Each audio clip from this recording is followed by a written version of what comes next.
welcome back after a long hiatus. The Commissioners Report, a CGI Madden League podcast, is back. I feel like people have been asking for this for a while, and it's just like I could have recorded solo ones. We could have recorded, ones where it's just me and one other commissioner. It's just things just haven't worked out. Timing just doesn't work out. We're all grown, we got lives, we got things that we're doing. Things haven't worked out, but you know what? Today it worked out. And we're back with a 13th episode of the Commissioners Report, a CGI Madden League podcast. I am your head commissioner, the _game 836. You can follow me on Twitch. You can follow me on YouTube, Twitter, Instagram, at the _game 836. I might be changing my name soon, particularly my Twitter, because I work in radio, so I need a way for people who listen to our radio show to be able to find me easier. And having an underscore in your name, I found out makes it difficult for people, because there are some people, obviously people who listen of all ages. So some people don't know what the hell underscore is.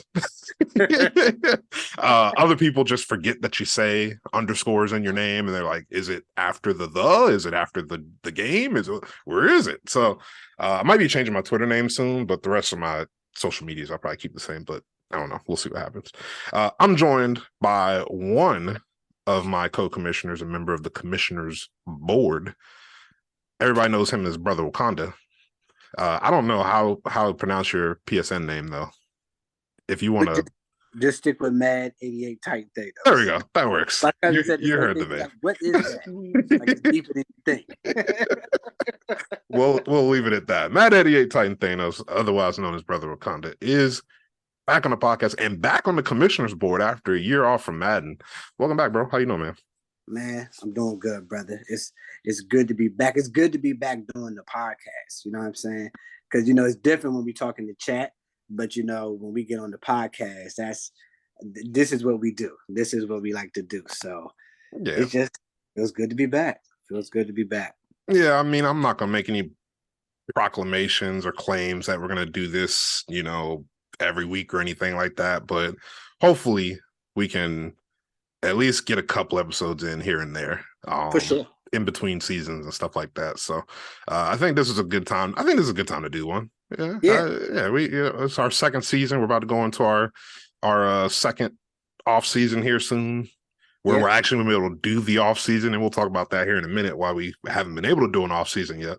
But yeah, I think this is a good time to do it. Kind of catch up on how we feel about Madden, because it's been 4 months. Game came out in August. We're in December now. We can kind of spit our feelings and figure out how we feel about Madden 23 so far, and how CGI is going. So you can listen to. We're not on Podbean anymore. I canceled our Podbean account because that costs $14 a month, and we weren't using it consistently enough. So this podcast will be on the YouTube channel, because YouTube is free, thank God. And that'll be Clutch Gene League on YouTube is where this is going to be uploaded to. So to those who are going to be listening to this at that time, we thank you, appreciate it. So as we always do, we always start our CGI Madden League podcast episodes with a State of Madden topic of the week, and I got a couple we're going to hit real quick. The first one is franchise mode got off to a rocky start here in Madden 23. Man. It was there was a point where we considered not even starting the league, back in September, because franchise mode just had so many issues. There was a lot of disconnects, and games were not recording, and stats were erasing, and people not being saved. Yeah, depth charts was just resetting every move you made. Players disappearing. Franchise mode was a mess, but I gotta give EA credit. It took some time. It took over the course of the last 3 months, I guess, is what it took for them to fix everything. But right now, franchise mode, I think, is in a good state, and I think we're now starting to see a lot of the potential of what franchise mode could be. Because I'm gonna ask you about this in a little bit, but you took a year off of Madden. Your last Madden was Madden 21, which we were still on PS4 at the time, if I remember correctly. Yep. And since then, franchise mode has made a lot of changes. Last year, last year, the start of Madden 22, kind of the end of Madden 21's life cycle. There was a social media movement of make franchise mode great again, and and all that kind of stuff. It was a big social media, right? It was a big movement, and a lot of streamers and Madden influencers and Madden pros got behind the movement and pretty much forced EA's hand to make some major upgrades to franchise mode. And they did a good job with adding a lot of new stuff and making franchise mode feel a little bit fresher, because franchise mode had gotten stale. It was the same thing over and over again every year. And we just were kind of okay with it because it worked. We never really had issues with the draft. We never had issues with free agency and players disappearing and stuff like that. We never dealt with any issues. It was just the same thing over and over again with new rosters every year. And we were just like, whatever, that's fine. And whatever gameplay upgrades it came with. Now they finally made some changes. They've upgraded the they upgraded the scouting system. They upgraded the user interface for a lot of things like the schedule and the playoff picture and things of that sort. I think they've done a good job with some of those upgrades. Of course, we could ask for more, we could beg for more if we want, but at this point, I think we're just thankful that everything works. Yes. I guess, as I was mentioning earlier, we haven't done an off season yet, because our first off season, we had to sim through the entire offseason, from everything from the re-sign period all the way up until preseason. We had to just straight up sim through it. We couldn't do it because the game was broken and wouldn't allow us to do it. And the trash thing about it was, with us simming, we couldn't even rearrange our draft boards. No. So if we had to sim, it would have been like, all right, cool. At least we can make our draft boards. That way, when we sim, we can get some of the players that, we scouted. But if you put hearts on all those players, added them to your list and stuff like that throughout the season, it's whoever you hearted first and all that stuff, it was right there. I was pissed off. I mean, they really backed all offensive linemen for me, which was fine, but I would have went in a totally different direction. So it was frustrating, because why we do this more than anything, not just competing with the CGI users and things of that nature, it's to build the teams that we want. It's nothing like building, even if you're doing NBA 2K and stuff like that, it's nothing like building your team from scratch, doing the draft, all that stuff. That is why we love this game so much outside of the competition. Oh, definitely. The team building aspect is, I'm sure people would say there's other aspects of being in a Madden league that they prefer. It's the number one reason why I'm all about the commitment to the franchise mode. I love being able to build a team up, build players up, have to manage, hey, I have to cut this 90 overall 29-year-old D tackle because he's just making too much money. I can't continue to have his payroll on my roster. I love that stuff. Yeah, the tough decisions that you have to make to be able to keep your team competitive and keep your team youthful. You can't walk out there with a roster full of 30-year-olds and expect to be able to compete consistently. I love that aspect of the game, and yeah, we were definitely robbed of that, having to sim through the entire and not only the draft part is messed up, obviously, with if you were putting people on your draft board throughout the season and it just went by whoever you put in order. Because I know the same thing happened to me, where basically my first 4 rounds worth of draft picks were all guards. It just happened to be that I was scouting guards during the season, but that was the only position I got a chance to get to in season. Because typically I wait until I'll do some scouting throughout the season here and there, but I mainly wait until we get combine results and pro day results, so that way I can kind of match up. Okay, cool, this dude runs a 4.4. I think he's gonna be good. That kind of stuff. That's where I get really deep into my scouting rather during the season. But not only was that part messed up, but because we couldn't indulge in free agency, that was a whole mess in itself, where Man. we weren't able to even spend some of the cap space that we had, or free up cap space if needed be. So it was a complete mess having to get through that. And we made up for it. We gave out different free upgrades and things like that to make up for it, extra training camps and stuff. But I'm just glad, I believe as of about 3 weeks ago is when EA finally released a server side update, and they corrected the issue that was causing all the issues throughout franchise mode. And it appears to work. It appears that it's worked to this point. I'm in a Commish Discord where it's like several other commissioners from other Madden leagues all throughout, PC and Xbox, whatever game console you can run a Madden league on. And everybody's said that everything's working perfectly fine. It's good to hear. So looking forward to being able to do a full off season here at the end of season 2. But what I do want to ask you, like we just mentioned here a little bit ago, you took a year off of Madden. Yeah. And now mainly because PS5s were like trying to find I hate to use this generic saying, but use it. It's like finding a needle in a haystack. He was trying to get a PS5, and it was a struggle for a lot of people trying to get PS5s. I lucked up. I had my cousin had bought a PS5, or he had pre-ordered a PS5 at like one store location back when they were first taking pre-orders for PS5s. But he was nervous that one was going to get canceled, so he pre-ordered one at another store location.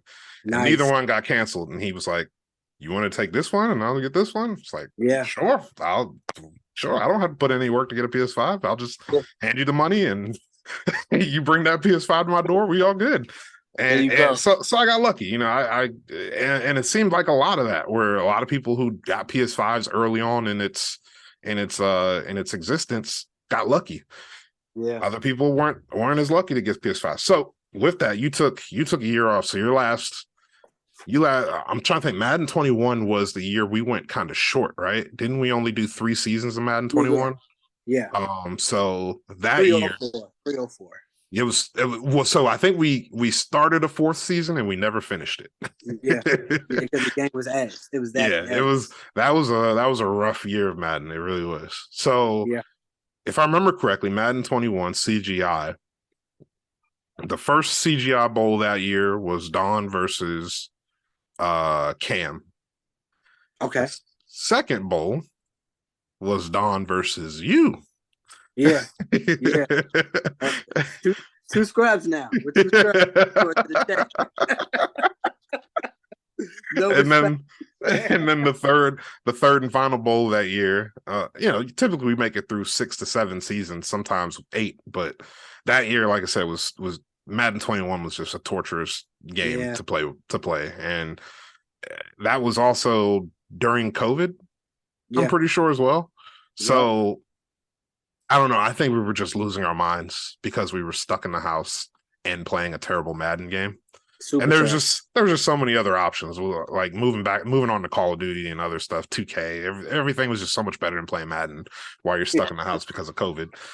So they were short. So let's first, if you have any recollection of that bowl, first of all, feel free to just speak on what it was like to go on that run, because I think if I remember correctly, that run that you had to even get to the bowl was pretty tough.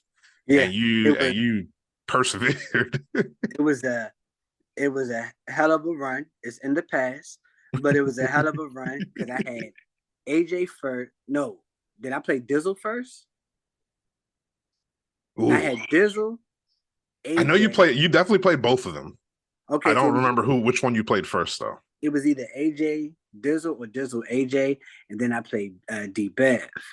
And then I had Don. That's the Glenn Arden gauntlet right there. Yeah, no bullshit. No bullshit. All 3 great users, excellent users. D-Bev was extremely tough. And this was at the time with Don, he had the Chiefs, and he was running shit. He was running through Bama. Don was scary with the Chiefs. He was. The Chiefs are a scary team in general. for anybody to have, though, just because they have so many weapons. But at that time, Don had Tyreek Hill. So that was crazy. But it's drafting. Remember, I got that dude, I think his name was Darnell Bailey. I got him in the first. D lineman, if I remember correctly. Yeah. And throughout that season, he just became a terror for me. I had did a trade for Khalil Mack too, I had Mack on the other side. I had Isaiah Simmons. Yeah. And Isaiah Simmons at safety. I just had an overall great defense, and that was when I'm probably one of the first people in CGI that ran that spread offense like consistently, like actually used the spread playbook. Yeah. And we was able to create our own playbook. So I just pretty much added a bunch of spread formations into the playbook, and it worked. It was a great run, to say the least. I even remember AJ complimenting you on like your commitment to the spread too. It was that's how noticeable it was, and like how much of a difference of your gameplay it was that you were getting complimented about it. It was like, damn, like he legit is running this spread offense. These shotgun plays, how the fuck are we going to stop this shit? Yeah. And remember, that was when we had Andy Isabella. He was out there joint looking like baby Julian Edelman out there joint for real. He was with speed though. With speed. Speed. Julian Edelman never had speed like that. No bullshit. No, never had no type of speed like that. But I picked the Cardinals this year, thinking maybe we could run it back. Not run it back, but run it back. And needless to say, Andy is ass. So I don't even know if he exists in real life anymore. I think Thanos snapped him. Maybe, I don't know. Yeah, he doesn't know. I never see him touch the field. It's always AJ Green and Greg Dortch. What's his name? Greg Dortch or Dortch? Dortch, yeah. Dortch. They be on the field before him. Like, I think he'd be guarding the Gatorade cooler or something like that. But it's rough. But taking that year off, when I first started playing, it was the whole damn, like you can't take a year off in CGI. At least I can't. You know what I mean? Because you have to adjust back to playing competitive CGI all over again, and playing the computer or playing online is totally different. Oh yeah. Pay people in CGI. And needless to say, my first game back was Dizzle, and I played well with him until the fourth quarter, where it was like I'm hitting the wrong buttons. I'm not used to the PS5 controller and shit. The freeform passing, I'm not like, it's like literally learning the game all over again. And after that, team just pretty much went downhill from there. Yeah.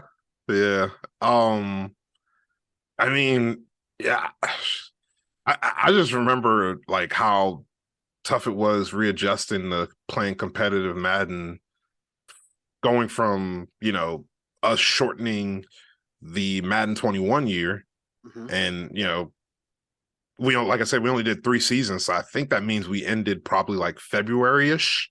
Yeah, maybe like February, March, when normally we would end in June or July. Yeah, and so taking those months off up until we started CGI 22 in probably like October.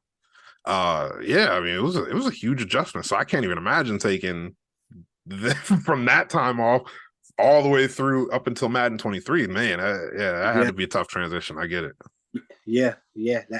No, you can't live in the past. When I first started, I was playing, I had that schedule I was looking like, how the fuck am I losing to these people? Like how am I losing to these guys? But everything changed. Everything changed. Like, those reps matter, because it's more so, I will never forget, and when we played in 2021, it was in G6, and I had played Chris, Red Boy, and it clicked.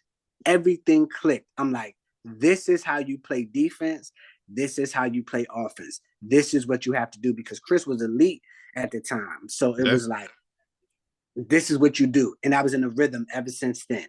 like, you know, and then I lost it completely because I took the year off. So it's like I'm trying to get back into that rhythm. And for me, the rhythm is no matter what a person does, you feel like you can counter it.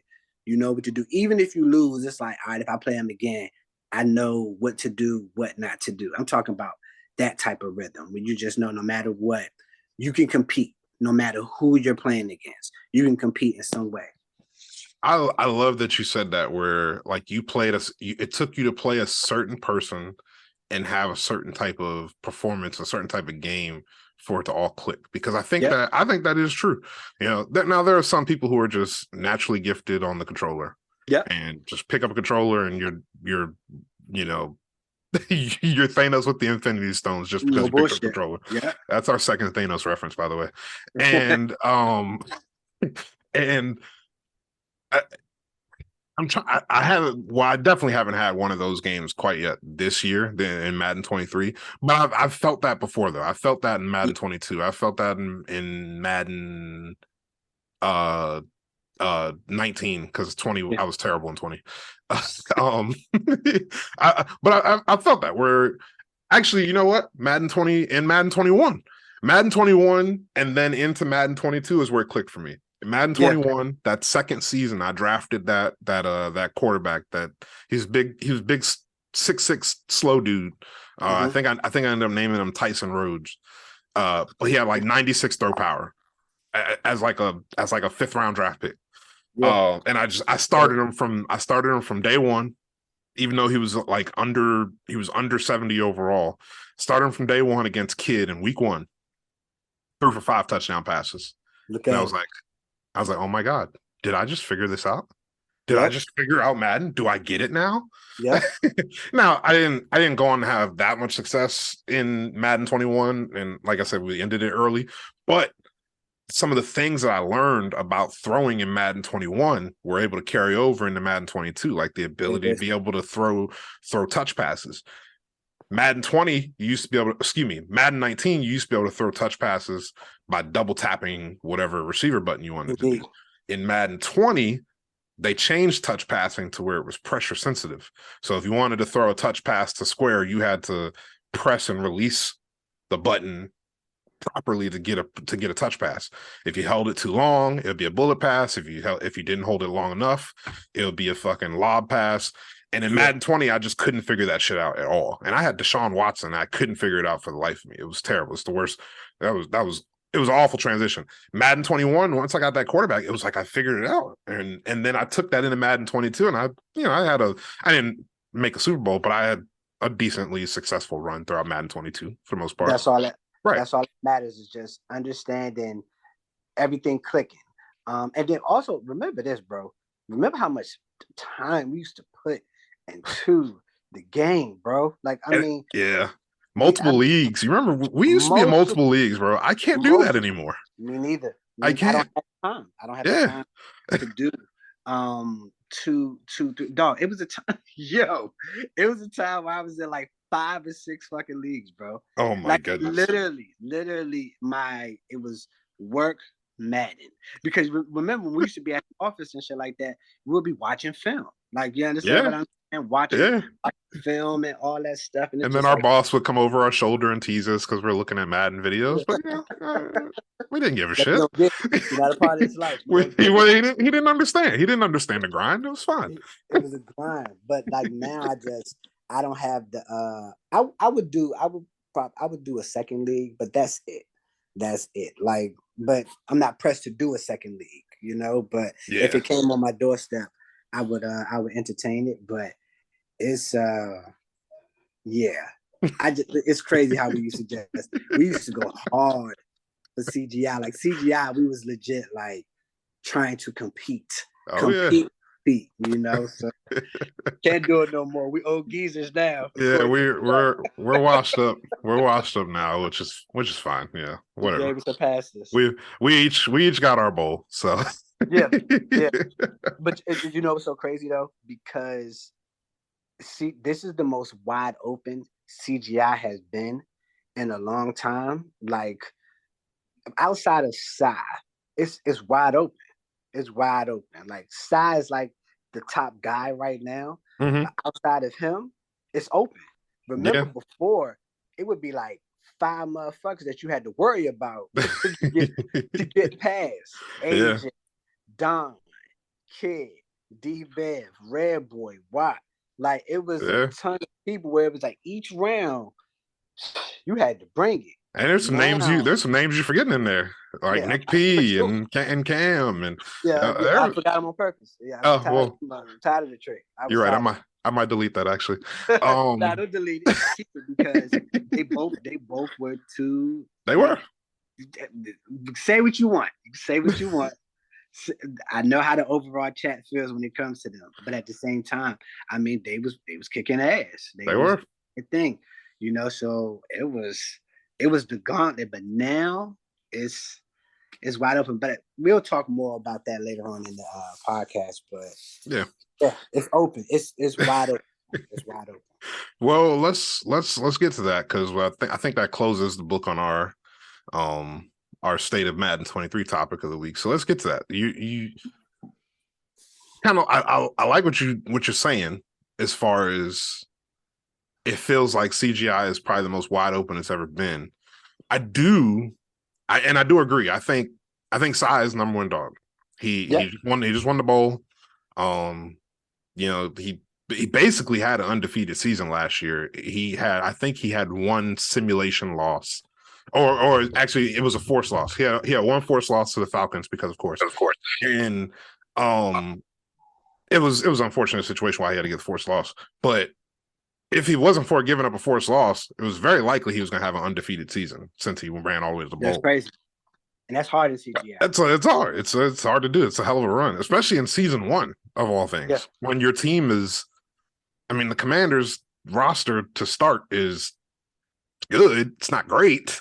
It's not like it's the perfect Madden team to build. And the reason being is because you have a running back, a solid wide receiver, quarterback, but that defense on Madden is flies the ball. It's that D-line, corners, safety, linebackers. They have all great attributes. So he was in a good position, and Sai knows how to build his players up. He does. Quick. One thing I know about them is the main player that they build up first is the running back. Yeah. They build up the running back, and then they build up the quarterback because they want to make sure that quarterback got some type of speed or something like that. That is their plan. Get the running back to superstar, X Factor or something like that, and then they're ready to go. And don't forget that Raiders trade that Sai did with Mike. That's going to prolong his run. What are you talking about? The Sam Howell. What's that quarterback that he Oh yeah, Sam Howell for Derek Carr. Yeah, that trade easily set up Sai for probably for the rest of this Madden cycle. Yeah, because he don't got to resign people. He could trade them off and get picks. But I mean, that when that trade came through, I was like, don't do this shit, Mike. But it's your team. Yeah, so stayed out of it. You do your thing, bro. It's funny you say that you compliment Sai on his ability to build players fast. I think I don't remember if I had a scenario or a dev trait scenario, or maybe it was one of the other users had a dev trait scenario and they were, oh yeah, that's what it was. The Eagles had a dev trait scenario. And we were trying to figure out if you get, it was for a defensive player, and we were trying to figure out if it's combined stats or if you had to get multiples in the same stat. So it was like, the way it reads out is get 2 forced fumbles, interceptions, tackles for a loss, or sacks. And it's like, do I need to get 2 forced fumbles, or can I get a forced fumble and a tackle for a loss? So we didn't know. So I went to Sai. I was like, Sai, you're good at getting these dev trait scenarios. Does it work like this or does it work like this? And he was like, yeah, it works like this. And I was like, yeah, I figured you would know of all people. He just laughed. He laughed because, but he gets, like, he's one of those guys that gets those scenarios all the time because he's able to put up stats on people, and then the next week he gets rewarded for putting up stats with the dev trait scenario. So it It is what it is. It's an ability I'm jealous of. I wish I could put up stats, but You and me both. You and me both. Just give me a Hell, quarterback that can do the hot route, get that hot route trait where you can do all the different routes, the extra routes. yeah. That's all The I want. the But that's only probably stats not America. the only stats I'm putting up is 4 interceptions a game. That's the stats I'm putting up. No, that was the roughest part of the first season, getting back adjusted to Madden, throwing all those picks, bro. I mean, Yeah. like I just played Don. Don scored, I think, 38 on me in the second quarter based off picks. It was to the point where I was just like, you know what, we're just gonna ride this shit out. like what are we to do? Well, that's one of the crazy things about Madden this year is I haven't been able to pinpoint why it's like this, but it seems like interceptions have just gone to the next level this year, which is crazy because it wasn't supposed to. Ideally, it was supposed to be, with the field sense mechanic that they added, where defensive players are supposed to be able to break up passes easier and dislodge players from the ball with like mid-air collisions, which is all BS because I rarely ever see any of that shit. No bullshit. um, Yeah. He used to lock down the field. Right. He can't even keep up with a tight end, which is crazy. It's unbelievable to me, but whatever, Madden. Ideally there should be less interceptions and there should be more like pass breakups, pass deflection, and shit like that. Yeah. But it's just not like that. Now, the only thing I can think of is that this new throwing mechanic, what's it called again? Freeform passing and stuff like that. I think maybe it's just we're all still in the process of learning and trying to understand the differences between certain types of throws and still managing the difference between bullet and touch and lobs and stuff like that. I'm thinking that might be part of the reason why we're having troubles with interceptions. Because me personally, in all my years of Madden, I'm not an interception guy. I do not throw a lot of interceptions. I always have more touchdowns than interceptions. So far this year, I have 2 seasons of more interceptions than touchdowns. That's crazy. That just never happened to me in any of my years in CGI. So I think it's terrible, first of all, that there's so many interceptions in the game. Like, Madden needs to get to a point where they start prioritizing pass breakups more than interceptions. Interceptions are great. They're sexy. I love them. I love them when they do happen, in favor of me. But I think the amount that are thrown is just outrageous. Like there are dudes that are throwing 60, 50, 40 interceptions. Like that should never be a thing. It should never be a thing.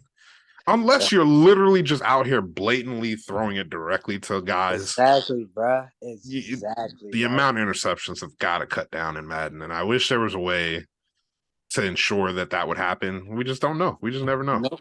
Yeah. Always blind in the dark when it comes to Madden. Yeah. But aside from Psy, like you said, everything else it seems like could be wide open. And who knows? Psy could go on a run this year where he's in every bowl for the next for the next few seasons, for all we know. We don't know. We can't predict the future at this point. Well. And the only reason why I'm saying this is because that team he had, Matt, you already know how we think when it comes to Madden. Mm-hmm. It's simple: elite D line, elite running back. Yeah, that'll O line. You can have a mediocre O line, decent O line, but if you can get pressure on the quarterback to the point where it's stuff to run, put a person in passing down situations consistently, where like they just completely abandon the run because people do that in CGI. They completely abandon the run. I do it. I've been doing it a lot. You're good money. And the Redskins, the Commanders have the perfect D line for that shit. The perfect D line, so that Raiders trade took Sal to the top though. Y'all gonna see it in the next 2 seasons. You'll see it. You'll see. Yeah. So like I said, so he can go on a run where he's like Don Cool from 2021 or from Madden 21 where he's in every single bowl. Aside from Psy, you said you feel like things are wide open. So who are you favoring in this wide open scenario? We can just start with whatever our playoff field is right now and then Gotcha. go from there. Yeah. So Trev just lost to I believe his name is Code. Bengals. Yeah, the Code. Bengals. I think his PSN name is Code something. But yeah. Who last season he was actually good. Now last season was his first season with us. He just joined us here in Madden 23. And he had a good season to start in Madden in our first season, Madden 23. And then I think he went on vacation at some point, and it basically kind of tanked the back half of his season unintentionally. And he ended up missing the playoffs. But I think had he gotten the playoffs last season, he would have kind of made some noise and put everybody on notice. So this season he hasn't missed any games, and now he's kind of showing people like, yeah, like my start to Madden 23 was not fluke. Like I'm here for real. So yeah, he's definitely somebody people should be watching out for. I always judge people based off the level of their confidence, and I'm for whatever reason, Don is the person that everybody jumps on his head because I guess because we don't pump Don up so much, we done hyped him so much because the stuff he was doing prior to when all those guys had came into the league, it was phenomenal. Like it was him, Kid, and Red Boy. So when he jumped out there with Don, it was like, oh, he feeling himself. He's like, man, forget this Bama. But yes, I haven't really paid attention to his streams. I watched him play Trev a little bit a couple hours ago, and he would just, zigzag routes, his good pocket presence. He's a juggernaut offensively. He is. Yeah. Offensively, that guy will put points on your head. For sure. And Trev had opportunities to score on them and stuff like that. But again, when you're actually playing versus watching, when we watch, we see the field way better. When we're playing, we don't see shit. So, you know what I'm saying? And it was routes that Trev had open, but he just didn't see him. So the person the matchup I am going to watch for sure is Millie and Brolot. That's the matchup I want to see. I think Keys is going to do his thing, but I feel like Millie or Brolot can maybe derail Keys. That's my. Here, let me I see. think Millie or Brolot can derail Keys. I don't know too much about the Colts, and I don't know too much about the Bengals to really jump out there with them. Because I haven't watched them. I'm going with the CGI team first. And Trev was mentioning the Broncos a lot too. And I want to see his defense because Trev was saying how dominant his defense was. But I did peep throughout the first season. Patrick Surtain was a superstar X Factor in no time. Yeah. So he had him at X Factor in like five weeks. So that was pretty impressive. Very impressive. So let's go back to Brolot and Millie, who they'll match up here in the wild card round at some point over the next day or two. Brolot actually started his season pretty rough, if I remember correctly. Yeah, he did. But it looks like he has since 1, 2, 3, 4, 5, 6, 7. He won 7 in a row to get into the playoffs. He was, it looks like he was once 3-7, and he finished the season 10-7 to get in the playoffs. So, that's as hot as you can be. No, he may have had 1 in there somewhere. Oh shit! But okay. His last loss was versus Keys in week 10, and then he ripped off 7 in a row to get in the playoffs. So that's pretty much as hot as you can be going into the playoffs. Okay. As far as Millie. I know Millie had a great season, and like I've seen a lot of his games this year, and he's played some great ball. So it's I watched that game where he beat Keys. It was. I wanted to see that. I didn't get a chance to see that. Yeah, he played good. He didn't play like the Millie that we have grown accustomed to. And Millie's definitely rolled off some good wins here in the back half of the season. Couple of. He had a big loss to the Bengals. Bengals actually handed him a big O. He beat BK. Yeah, he beat Keys, beat Fear, beat Juice here, beat the Eagles. So, yeah, he has some good wins that he rolled off towards the end of the season. So yeah, that is a good matchup. I don't know. Over on the AFC side, I think if Keys as the number one seed, which is interesting in itself. Keys being number one seed is interesting because I don't think he's ever had this much success in a CGI league before. No. So it's gonna be interesting just to see how he handles, first of all, having to have a week off because of the bye.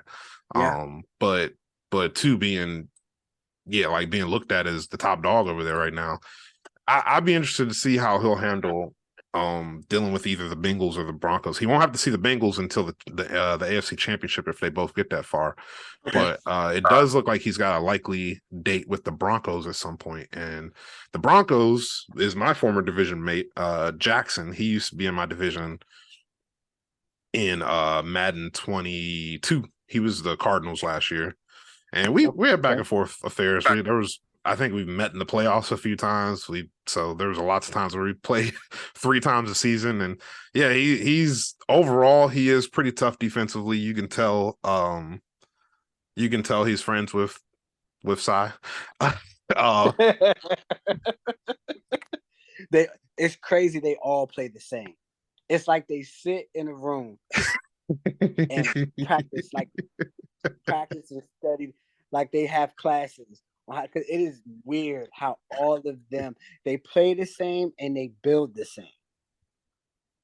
It's crazy. And it's, so fun. They trade with each other. They do trade with each other. They do. It's weird, bro. Like, it's like, dog, how y'all all play? You know what I mean? Like, yeah. But it's weird. It's weird. And he's a quality offensive player. He's got a lot of he's a quality offensive player, got a lot of weapons in Denver. So yeah, it's I think he's gonna be tough for anybody. Like him beating the Colts down was not a surprise. Colts had a good year and everything, but I definitely think Jackson was the more superior player between the two. And then like I said, yeah, the Bengals, I mean, yeah, I gotta say, I'm gonna make sure I watch Bengals and Broncos game. I'm gonna make sure I do that because when I think I played both of them last year. Mm-hmm. I wasn't like super duper like impressed. Like with somebody, you play somebody and they confuse you. Yeah, I wasn't like really really confused. Just couldn't stop shit. But I wasn't. Yeah, confused. That was my first thought playing the Bengals too. Was I wasn't really impressed at first. Mainly I played them coming off of the injury that caused me to give up four force wins to start this season. Okay. And my team was down in the dumps after that. When you have to give up 4 straight force losses to start the season, your team, all your players' morale is just down, and it's just so hard to bounce your players back after that kind of start. So it sucked that he was my first game back because he's such a juggernaut offensively. But yeah, I mean, like it started with a breakaway run with Joe Mixon. Like he bounced off of 1 tackle, and then everybody else was just like, I don't want to tackle him, so I'm just going to back off and let him run by for 75 yards for a touchdown. Oh my God. So my first impression was, okay, cool. I'm rusty, whatever. I haven't played since the NFC Championship. Is what it is. He got away with 1. Yeah. But then I look back and I see some of the execution. He definitely executes well. He makes good reads. He plays solid, defense, keeps everything in front of him for the most part. So, he's a good quality player. Yeah. On the NFC side, who else is left in the AFC in the playoff picture? I guess that's it. And I mean, outside of the playoff guys, there's still a lot of other good competitors over in the AFC. Don could bounce back at any moment. He could figure it out and click at any moment. Kid is, rocking with the Texans. He made the playoffs with them in his first season. This season didn't go his way, but he's got draft picks that are going to help get him back in contention. We know Flo can compete with anybody. He's got the Chiefs this year, so he definitely can compete with anybody at some point. He just had a kid. Congratulations to him. Congratulations. Shout out to little Elijah. Yeah, absolutely. And yeah, I mean, now we got G6 GOAT Sam just took over the Jets. Yeah, he just took over the Jets, so anything can happen there. Juice and Ant with the Bills and the Dolphins, they can pop up at any time. So the AFC's got players over there for sure. Yeah. NFC side, like I said, top dog right now. One seed is side with the Commanders. I guess what do we have? We have the Seahawks and the Eagles are a matchup that's coming up here. Actually, I think they're about to play here. They're probably going to play here while we're recording. Let me know so I can put it on. Not yet. Yeah, they haven't started yet, but I think they're going to play here any moment now. Seahawks and Eagles. Yeah, I mean, for me with the Eagles, it's can he beat Cy? And so far, he hasn't been able to beat Cy. Here's the thing: when he played Raph during the season, Raph dogged him. Oh yeah, or that too. Yeah, Raph dogged him. So, you know what I mean? So I have a little confidence right now in the Eagles because you're about to go play a dude who dogged you already this season, and even if you do get past him, then you're gonna have to play Cy, and you haven't beat Cy yet. So it's a tough road ahead for the Eagles. Raph with the Seahawks, he got himself a rookie quarterback and a lot of studs on defense. I mean, I feel like his whole defense is like that. I feel like every time I step out on the field, there's just star symbols under every defensive player. Everywhere. When I play. Everywhere. I'm like, where'd you get all these guys from? Well, Juice blessed him with the Ed Oliver trade. Yeah, Juice, we're gonna talk about that, by the way. For sure. And it's crazy because listen, being stuck in the past. When he acquired Ed Oliver, it was like, all right, Juice trade with whatever. Like, go ahead, do what you do. You know what I mean? But then when you play him, it's like, yo, his D-line tough and his corners can keep up. They keep up with my wide receivers, and I got two of the fastest wide receivers on the game. Like, they might be top 10 in speed on the game, and his corners, all Raph run is cover 4 and man to man. He don't run nothing. His game plan is simple.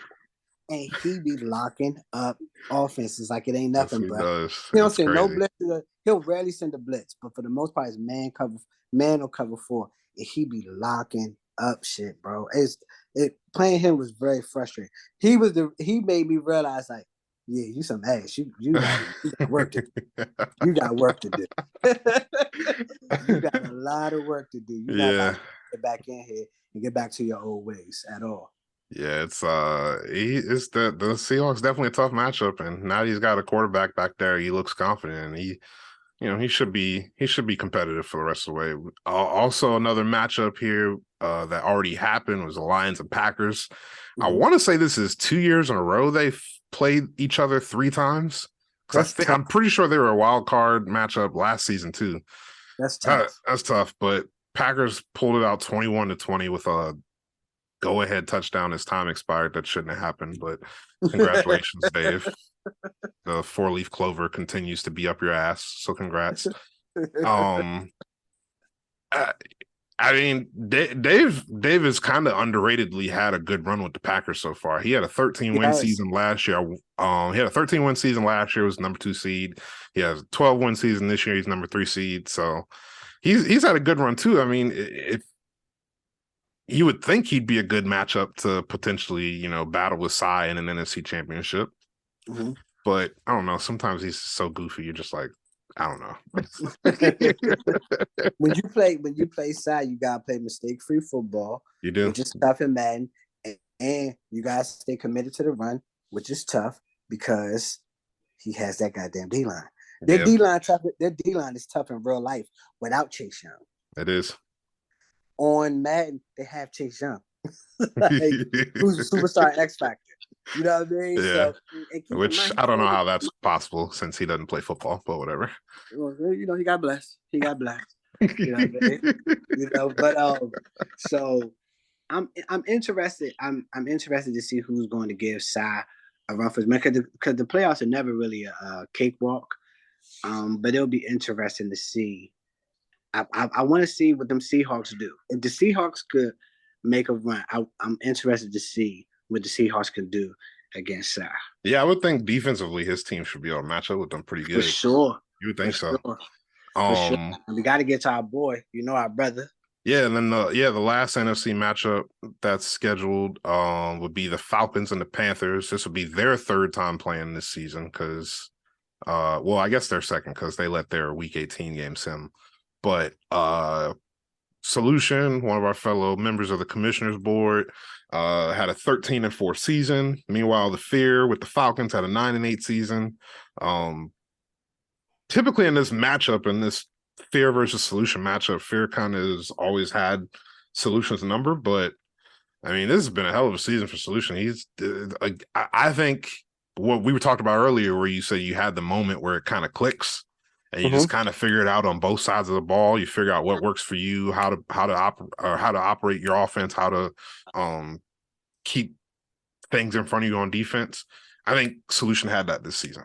Yeah, and it's good to see, first of all, because he also, just like you did, took a year off from Madden while hunting for a PS5. He's finally able to get a PS5. Now he's back with us, and in his second season here, it's good to see him have some success. But his team, I think his team matches up with anybody too.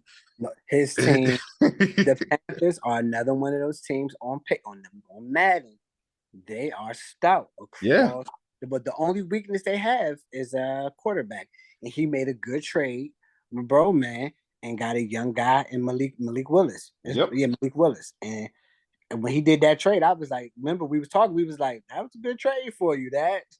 That was good. So yes, it was. Yeah, and so far it's paid off. He had a pretty solid year with young Malik Willis. Didn't throw a lot of interceptions. He's running the ball well with Hassan Haskins, who he also got from the Titans. So apparently Solution's a Titans fan. He should stay scout other people's teams. He does. He does.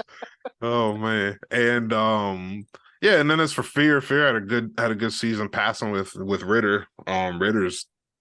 Ritter, I think, was second or third in the league in passing this year, which is sick with a second year quarterback. And I think Drake London was also like top 3 in receiving, which is sick. So he had a good solid year too. So whoever comes out of this matchup, I think it's gonna be tough on whoever the next opponent is that they're gonna match up with. But yeah, the NFC, I don't think there's as many tough. I don't think there's as many tough opponents in the NFC as there is in the AFC. I think the AFC is a little more stacked than the NFC. For sure. But that's between. I mean, we got at least 3 of us in our division. At the NFC South, I mean, we just added. We jokingly call him Cousin Jay because he's cousin of Red Boy Lightning. he hates when we call him that, but Jet Life J just took over the Saints, so I imagine that he's going to try to compete with those guys next season. The Buccaneers was in the playoffs last season, so maybe he turns it around once he gets a quarterback. Unfortunately, he had to run with Carson Wentz this year, so no wonder he didn't have any success. You see him in the chat. He said he said he's gonna be back. They get back. So that's what we like to see. And then guys like BK and James can pop up and have a 10-win season at any moment. So I need James to come on, James. Come on. Don't do us like that. Don't do us like that. It's been rough for James with those Cowboys. He hasn't quite clicked with them yet, but in due time, right? In due time, it might be coming. Because if he ain't clicking with him, go ahead send 7-Eleven to Arizona. We'll do a good deal for those guys. Who is 7-Eleven? What you mean? What you mean? Who y'all call 7-Eleven? Y'all call him 7-Eleven? 24/7, baby, on your ass. Oh my God. Thank you for listening to Commissioner's Report of CGI. That's the word in Dallas. That's what they call it, 7-Eleven. I've never heard that. I'm glad I never heard that. I'm sad that I just had to hear it. You plugged in. You gotta get plugged in. It was funny. I was talking earlier today about how the Cowboys are courting Odell Beckham and how they took he went out with Micah Parsons and Trayvon to the Mavs game last night. And I said, the person I was talking to, I said, yeah, and it's crazy how they're courting Odell. Did you see how they took how Micah Parsons and what's the lesser Diggs brother's name? Lesser Diggs, brother. The disrespect. He's one of the best corners in the league. Top 5 corner in the league, yo. That's Easy. cool. We know Stephon's better though. We know. No, Stephon is the older brother. Is Stephon the best wide receiver in the league? Do we crown him that, or do we give it to Tyreek? Oh man. Oh, that's tough. I mean, what about Justin Jefferson? I'm not ready to put him number 1 yet. It's between Reek and Diggs for my number 1. Wow. Why? Yeah. Because Jefferson hasn't been in the league long enough? I mean, because when he went against Trayvon Diggs, we strapped the boy up. You know what I mean? Wow. You know what I mean? We didn't really get all that noise. We didn't really get all that noise when he played against us. It's like, wow. But because Stephon and Tyreek got the body of work. You know what I mean? Like, they do. I didn't expect Tyreek Hill to have this season with Tua. I thought there was a good chance that he was going to go down to Miami and completely regret. Not that leaving Kansas City was his choice, I don't think, ultimately. But that he was going to regret all the things that he said about like Tua being the most accurate quarterback and he's never played with a quarterback like Tua. I was like, oh my God, he's going to eat these words later. And he not. All he's done is been an elite receiver for the Miami Dolphins. So you might be onto something. Maybe it really is Tyreek is the number 1 guy. I think it's funny because I feel like the talk is like Justin Jefferson is the number 1 guy, but I think you're right. I think the body of work kind of matches that. Tyreek is uncoverable, and he is the number 1 dude. Let me say this though: Justin Jefferson is on a hell of a run. He is. Like, he is doing phenomenal things right now. But just for me, if I judge it off this, who would I want? So, because everybody's top whatever is different. Based off who I would want, I would have Diggs first. And then if I could have a back-to-back pick, I would have Diggs, and then I would put Hill opposite of Diggs. Yeah, I have a hard time arguing against that. Yeah. But if you was to say to me, yo, I would rather have Justin Jefferson, it's not like I'm arguing and be like, oh, no, you tripping. Yeah, right. I mean, you can't go wrong with him. I mean, he's unguardable except for when he played against number 7. Yeah. Okay. Whenever they put him on the field, whenever he lined up against Trayvon, it was I think we had like that. The one thing I do kind of like, because I love my guy Terry McLaurin. Obviously, I don't love him too. I don't think he's not quite Justin Jefferson or anything yet. Maybe he could be if his quarterback was better and could actually throw passes. But he's a special wide receiver. He is a special dude, and he's a phenomenal dude too. Like, he's the furthest from being a diva receiver. Like, if you want a great person to be molded as a wide receiver, it's Terry McLaurin. So I can't stress that enough. But lately, Diggs has had his number, which wasn't always the case. Yeah. Their first couple of matchups, Terry made it known that like Diggs was his kid. But the last couple of matchups have been the other way around. Let me ask you this: it's tough. Is it due to quarterback play? I would say it's like that. I would say definitely some of it is that Diggs has improved as a player from his rookie year. Yeah. Obviously his rookie year, I mean, yeah. Of course Terry McLaurin should be cooking him. Terry McLaurin was already a 2-year pro at that point. Yeah. So yeah, I think part of it is that Diggs has just grown as a cornerback and understands the game. But if you go back and look at that game that the Commanders played in Dallas back in week 4, I want to say it was. Maybe it was week 4. Carson was not on target with Terry, and Carson Wentz really hadn't been on target with Terry at all during Carson Wentz's 6 games as a starter before he broke his thumb. I think a lot of that had to do with Terry missed the majority of training camp because he was figuring out his contract situation. As he should have. As he should have. He got paid and well-deservingly got paid. But he missed a lot of training camp time, and all that training camp time was spent with Curtis Samuel and Jahan Dotson.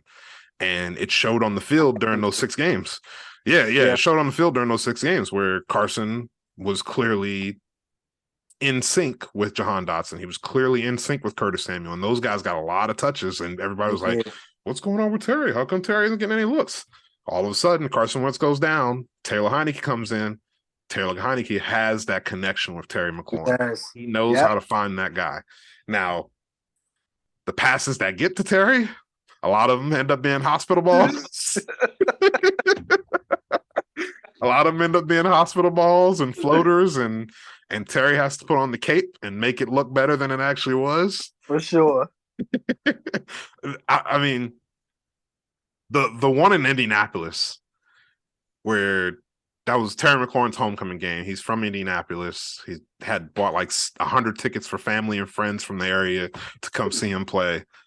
And he beats Stephon Gilmore on a second move to go upfield. If that's any quarterback with a real arm, touchdown. It was an easy touchdown. Like Stephon Gilmore was not in the area code. Unfortunately, it was Taylor Heineke and his arm made of a foam noodle that you use in a pool. And the ball was underthrown, and Terry had to come back and snatch the ball away from Stephon Gilmore. It's just great play, but holy crap, if you had a quarterback, your life would be so much easier. Listen, I'm not a Commanders fan at all, but I'm telling you, you're not? What? No, not at all. Not at all. Can't stand them at all. But one thing I will say is this: if they get a quarterback, they're gonna be scary, super scary. They need them and the Lions. That is what they're missing, and that is the hardest position to find. Like, we lucked up with Dak. We lucked up. 4th round pick. Yeah, we lucked up, and we was looking at him the whole time, but I just didn't thank the heavens. They didn't let Jerry Jones run that draft because he was trying to get Paxton Lynch that year. Oh, no. He was trying to get Paxton Lynch that year. Oh, man. What could have been? What could have been. And Stephen Jones told him, no fucking way. Just trust the draft board. But if the Lions and the Commanders get a quarterback, they're gonna be a problem. Our division is nasty. Think about Jalen Hurts, bro. Like, this time last year, everybody was just shitting on Jalen Hurts, saying he can't actually throw. Well, I didn't either. I knew that there was something there. I definitely knew that there was something there with Jalen Hurts. But the NFL media and the Twitter fans and the Twitter couch coaches were so quick to write him off because of this, because of that, and he lacks arm strength and he can't read defenses. What did that man do? He went and put in work in the offseason, and now he's about to be a freaking MVP. And listen, let me say this. Prior, like, beginning of the season and stuff like that, with their record and stuff like that, I'm like, man, Eagles, they all right. They ain't nothing to fear. They beat us with Cooper Rush. I was like, all right, man, we had Cooper Rush, and that's all good. But I said, let me see how they play against the Colts and how they play against Mike Vrabel and the Titans. Because when you see them on your schedule, them Titans, man, Mike Vrabel be having them Bama's ready to go. The Titans are no joke. They play sound. I know everybody gives Tannehill crap, and they don't have receivers like they used to, this, that, and the other. That team is tough because they are going to come out there, and they're going to smack you with Derrick Henry, and they're going to smack you with their defense. Yep. And the Eagles went out there and embarrassed both sides of those things. Embarrassed both of them. You know what I mean? So when I seen them beat the Titans this past week, I was like, these motherfuckers are scary. Like, they really Like they don't have no weaknesses. And I remember BK used to always brag about James Bradbury, and I used to be like who the fuck? Like, ain't nobody we need to be talking about. You know what I'm saying? But you have him and Slay as your starting corners, like they play hella good. You know what Yeah, I mean? Bradbury don't have to guard number ones because Not at Slay's all. gonna take that. You know what I mean? Uh, it's a the Eagles are a good ass team, man. I'm so They jealous. tough. They tough, and not to mention the trade that they got for AJ Brown. So commend the Titans too because they traded away their best weapon and they still are productive. Then the Eagles got AJ Brown. I mean, AJ Brown, he cooking shit right now. AJ Unguarded. Brown, AJ Brown was my favorite receiver coming out of that draft. Which I think was the same draft as Terry. It was the same draft as DK Metcalf, this, that, and the other. I knew AJ Brown was gonna be my favorite because he to me resembles my favorite receiver in NFL history in the NFL, which is Andre Johnson. But unfortunately, he got drafted by the Titans, so I had to hate him because I'm a part-time Texans fan. I understand. And then Are you still a and then part-time like even now? it's tough. The organization is just it's gone. It's been rough. Yeah. It's been rough to even follow them because all the Deshaun Watson stuff, man. It's just like, well, between Deshaun Watson and Bill O'Brien, like ripping the whole fucking thing down. Yeah. It's been tough to even kind of like pay attention to them, honestly. So that's why I say part time. Yeah, I respect it. But then they go and trade him to another team that I have to hate, which is the Eagles. So it's just like I have no chance of actually liking AJ Brown like I really want to, because he's only been a part of two franchises that I can't like. I'm not allowed to like. So not at all. It is what it is. But AJ Brown is the man, and you pair him with Devontae Smith, who is a Heisman Trophy winner, and all this other speed that you have and talent that you have in your offense. It'd be amazing if they ran the ball more with their good running back, Miles Sanders, but whatever. I mean, if they don't want to run, that's fine. I'm cool with it. But I think they set the Miles legs for the playoffs. Which makes sense because he's had health issues his whole career. So if they're trying to just stretch him out to where he makes it into the postseason, then I totally understand. And I clearly it's working. I mean, they've only lost one game. So who am I to judge what they're doing? Man, I can't wait till we play them again. But they definitely which is when is that week 16 or 17? When is that? 16. 16. I think 16. Oh, wow. That may be our last game. But I know. No, we're week 18. Where is us as versus so Commanders. Then we're before. Okay, that's before us. But they are scary. Yeah, it's the only teams. Well, I fear all the teams in the NFC just because I know Dallas. Whenever the playoffs come, they do it go totally. They don't look like the Dallas that we saw on Sunday night. But the Eagles are scary. They are scary. Yeah. What else is on your mind on the NFL? What is anything else? We talked a lot of NFC East there. Is there any other teams in the NFC that worry you? Like did the 49ers worry you now that Jimmy Garoppolo's gone? Yes. Or they still worry you? Yes. Yeah. Well, I mean, they give y'all nightmares. Yes. They give y'all nightmares for some reason, man. Y'all need to figure. The Cowboys need to figure out, aside from whatever is going to happen with the Eagles, the Cowboys need to figure out how to get over the Packers hump and how to get over the 49ers hump. Those are two teams that y'all just cannot stand in the NFC to get past. I'm pissed off that we lost that Packers game. Like seeing what our record would have been had we just held the lead when it came to the Packers. But when it comes to the 49ers, they just, again, sound football. Their defense, they're going to press coverage you. Their D-line can get to you. Fred Warner's all over the field. Yep. Last year, though, Kyle Shanahan said the one play I'm worried about the most is Tony Pollard, and we barely used him. Yeah.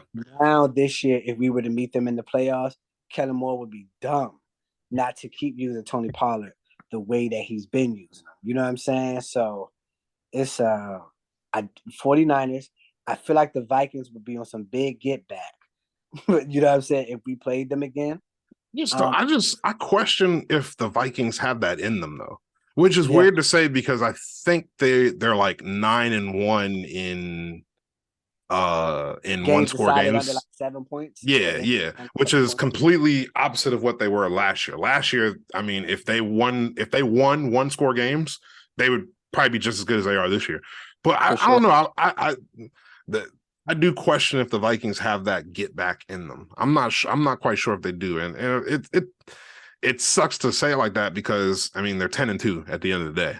Yeah. But they're of all the teams in the NFC who are going to make the playoffs, they're the one who's going to have to prove it to everybody. Nobody's going to believe that they can do it until they see it with them.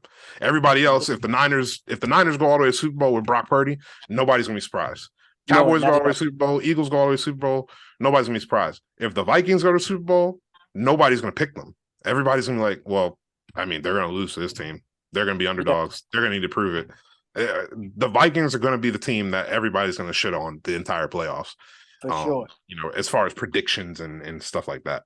And I am praying that the Falcons can at least win a couple more games. Ooh. I do not want the Bucks to make the playoffs, dog. I don't want them to make the playoffs because say what you want about Tom Brady. We know he's on the other side. Sure. He knows how to win in the playoffs. That is what he does. And their defense is all from the vets. That defense is still good. Even though they lost Shaquille Barrett, they're still good. Still good. Did you know Sue was on the Eagles? Yeah. I didn't know. Yeah. They signed him the week after. They signed him like 2 days after we beat them. Because we exploited their run defense so bad. Yeah. Yeah, they signed Sue and Linval Joseph. Hey, dog. When I seen them on the sideline, I was like, when the fuck did they get Sue? No, after they lost to us on Monday Night Football, they was like, oh, hell no. Let's go get Sue and Linval and fix this. We ain't about to get exposed on our run defense no more. Nah, yeah, and they've been playing good. They've been playing good. Run defense has gone back up. But we keep talking about the NFC. Let's go over to the AFC. For you, who's your favorite to come out of there? Who's your favorite? It's crazy. I want it to be the Bills. Like I want to root for the Bills to go all the way because they're likable. They're not a bunch of they're not a team full of like dudes with egos and stuff like that. They're such a likable team, a likable fan base, and everything. That's who I want to be able to pull through. I'm a little worried about Josh Allen's elbow injury eventually, like being a little bit more than they're leading on to be. But and his recklessness sometimes, especially with the elbow injury, like he's still running into fucking defenders on the sideline and stuff. Like that's the kind of stuff where I'm worried about them. So I want it to be the Bills, but those Bengals, man, those Bengals get to November and December and they turn into a different animal. And now Jamar Chase is back. They're running the ball without Joe Mixon. Samaje Perine, former Washington football team member Samaje Perine is a legit NFL running back right now again. Yep. Like the Bengals are tough. And I mean, obviously you can't forget the Chiefs. You can't forget the Chiefs either. The Chiefs will stack up with anybody. They're going to go down in the last second with anybody. They're never going to get blown out by anybody. The Chiefs are the Chiefs.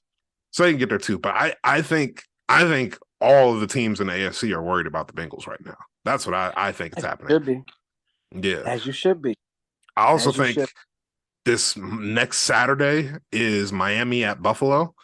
That's going to be a huge game for Miami. Miami needs actually every these next couple of weeks are huge for Miami because they just failed the test against the Niners. They hung in there with them, but ultimately they failed the test.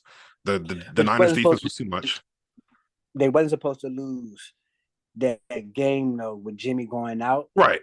That was a statement game, but we'll give him a pass because DeMeco Ryans knows that offense. Yeah. He knew that offense, so he wasn't I will give them a pass, but you're right. So the Bills is one of those tests, and it's a winnable game because the Bills have shown us that they can throw up some duds every now and then. And they did earlier this season when the Dolphins beat them back in week 3. And then the Dolphins this coming week they play the Chargers, which I mean, I don't know. Everybody wants to love the Chargers so much, but all they do is just go out and be 500, which I just don't understand. I just don't understand how that. Now, I mean, obviously, the injuries are definitely a part of it. I mean, you're missing superstar after superstar, and you're missing Mike Williams. Your franchise left tackle's hurt. You don't know what's going on at right tackle. So I mean, I get it. The injuries always seem to kill the Chargers. I need them to get some kind of like. They need to have like a seance or some prayer or something before the start of the season or something. I don't know what they do that it causes them to always be injured like this, but they should be better than being 500 all the time. Way better. Way better. When they on paper, because that's what we always go off at the beginning of the season. On paper, when we saw that team, remember at the beginning of the season, we was like Chiefs, Raiders, Broncos, Chargers. My God. We're so far away from that. Man, what? Man. Now the Raiders been hot lately, but it's almost like it's too late. It's too late. Do you fear the Raiders? No. Why would you? How could you? How could you fear them? Yeah? We don't fear the Raiders. We don't fear the Broncos. I thought Russell Wilson was going to come in and take them to a whole nother level. Maybe Pete Carroll was right. Get him the fuck out of here. You know what I mean? Because he don't look the same.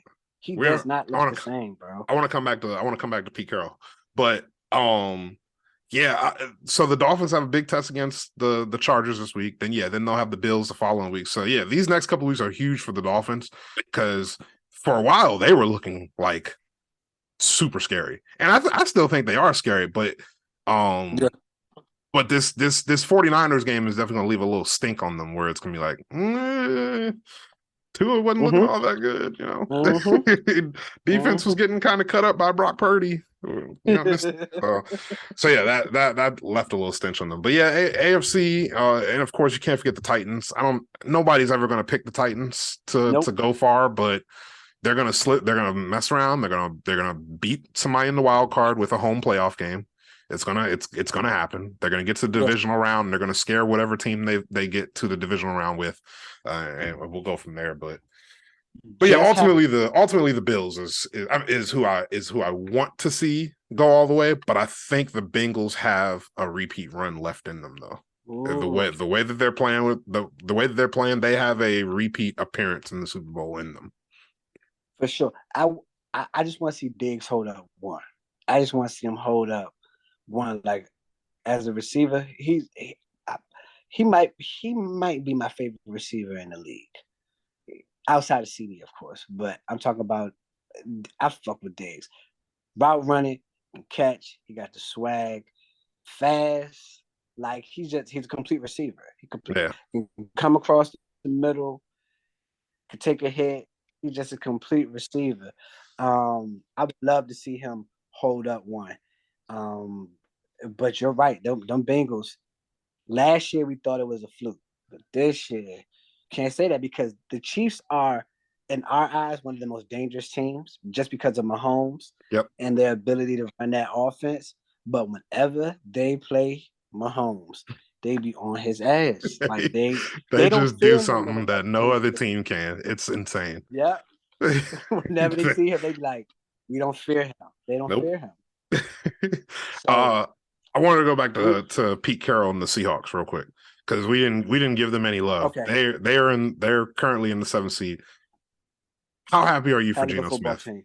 How happy are you for fucking Geno Smith? I fucking love this dude, man. Extremely happy.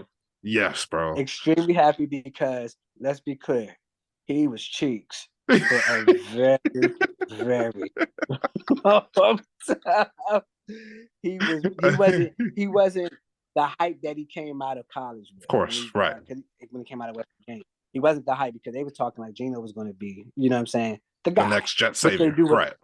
Yeah, but which they do with everybody, which is a lot of pressure to put on a kid coming out of college to the big leagues like that. But what they're doing is for not that defense is tough. It's tough. And the offense that Pete Carroll got Geno running, it works. It works for him. It works. And they're good, bro. Tyler Lockett be cooking shit on the low. Yeah. On the low. Metcalf is going to be Metcalf. I was excited to see how Kenneth Walker just blossomed, even though I think he's hurt. I think he just got hurt. Yeah, he just got hurt. Yeah. He just got hurt, but I like to see. Shit, I don't want to play nobody in the playoffs. Right, because who's going to want to play Seattle? That's a tough team to play. Now, they could still win the division. If Brock Purdy fucks around and can't run the offense for some reason these last few weeks, the Seahawks will slip up and win the division because they got an easy schedule the last few weeks. And you know that you don't want a home playoff game in Seattle. Stadium is one of them stadiums you don't want to play a playoff. You do not want to go up there. Because you're not going to be able to hear the calls that your people on the sidelines are doing. And that stadium, Kansas City, I mean, the Bills, their fan base gives them life, dog. Yeah. Like, man, I wish we had that shit, man. But you just when the stadium rocking like that, like I think the Seahawks, they said one time, one of their games, I think when Marshawn did the run, like caused an earthquake. Earthquake. Like they made sure the fucking earthquake. Like you know how loud you gotta be and live to insane, man. Earthquake, bro. That's what we need. But yes, you're right. We absolutely got to give the Seahawks major props. I'm just so happy for Geno. And he's accurate as hell. I didn't know he had this kind of accuracy. His deep ball is crazy good. Yeah. Pete Carroll gave him new life, yo. He did. It's insane. Pete Carroll, the offensive coordinator, what they probably did was just simplify it. Like, Geno, this is what you need to do. 1, 2, go through your reads and stuff like that. Another person I was very happy for, granted he's not having a Geno Smith type of season. I was happy for Jacoby Brissett when he was I said Brissett. the way he was playing with the Browns and shit like that. And I did not think Deshaun Watson should have started. I think they should have let Jacoby. I think so too. Now, I mean, if they're just considering it like, hey, this is a lost season, we want to get Deshaun reps so he's ready for next season, then sure, I get that. But I think Jacoby's earned himself a starting job on another team next year. Yes. I think he's definitely going into the offseason as one of like the top probably like 4 or 5 quarterbacks that's going to be available this offseason. Would you mind the Commanders getting him? I don't know. I had to think about that. I'm like, if you want to just give me, if you want me to give like a first reaction, I would give you like probably like a 60% yes, 40% no. Okay.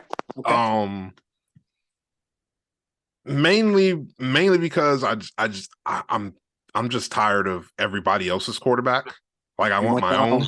Yeah, I just want my own. I want my own homegrown. Like we've dealt with everybody else's quarterback for, I mean, basically since 2017, since we let Kirk Cousins walk for some reason, and that's gonna be something y'all talk about for a long time. It's hot debate around here. I mean, if you talk to half of this fan base will tell you they let Kirk Cousins go because he sucks.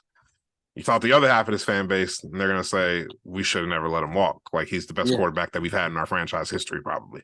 Yeah. Don't disrespect Doug like that. I mean, Doug won a Super Bowl, but he wasn't putting up 4,000 yards and nearly 30 touchdowns every season. Nah, you're right. Kirk Cousins was doing it for 3 straight seasons as a starter. So, and we would clamor for that right now over whatever it is that Heineke somehow pulls out of his fucking ass every time. But yeah, Geno Smith and Jacoby Brissett, they're definitely 2 good quarterback reclamation stories this year for sure.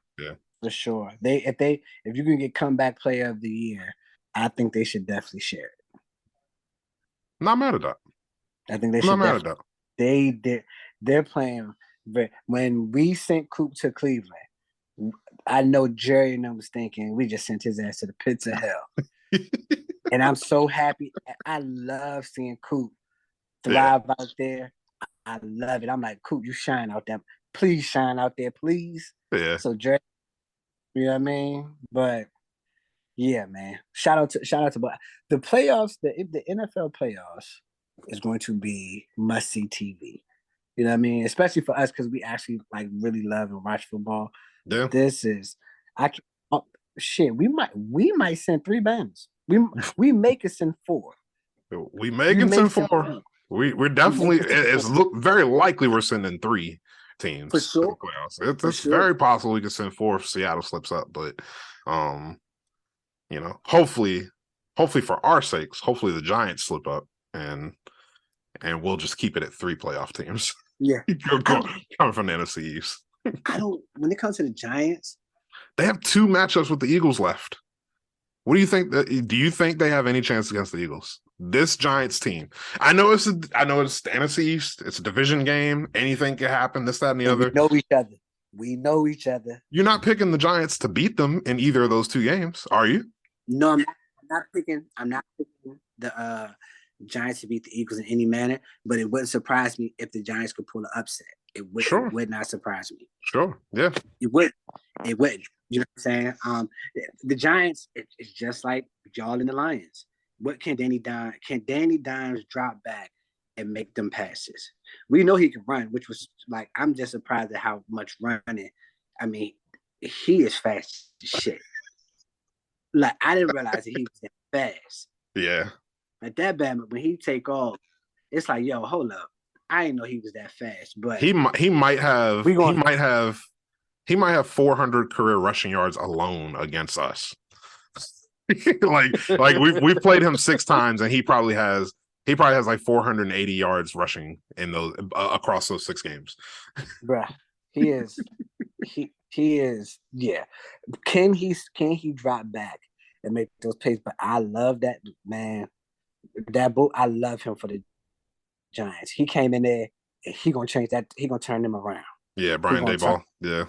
Yep, he gonna turn them around. So we'll see. Of course, Anthony Davis went out. No, he didn't. Did he get hurt for real? But yeah. Oh my god. Yeah, they said he had flu-like symptoms. He had 1.8 minutes, but they could have used him tonight for sure. Damn. Yeah. After he just put up 50 on the Wizards the other night. Yeah, I definitely went to Twitter and I said, I owe you an apology, Anthony Davis. I definitely, you will never hear me call you street clothes ever. But we can give that tag to Bradley Beal. Huh? So we can give that tag to Bradley Beal. So thank you for listening to. We won't go there. We'll save that for another time. Save that. We'll save the basketball talk for later for the next podcast. Well, yeah. CGI playoffs is gonna be fun. NFL playoffs gonna be fun. Actually, DeMarge, the Eagles, is playing in Seattle right now against Raf. Raf is up 20-15, but the Eagles are driving. They actually got a first and goal at the 2, so this is gonna be a good game. We're gonna get up out of here so we can go watch this game. So we thank you for listening to the Commissioner's Report, a CGI Madden League podcast. You're probably listening or watching this podcast on our YouTube page at Clutch Gene League. I'm the Game 836 head commissioner of the CGI Madden League. That's my co-commissioner, Matt 88 Titan Thanos, otherwise known as Brother Wakanda. Be easy, everybody. We out.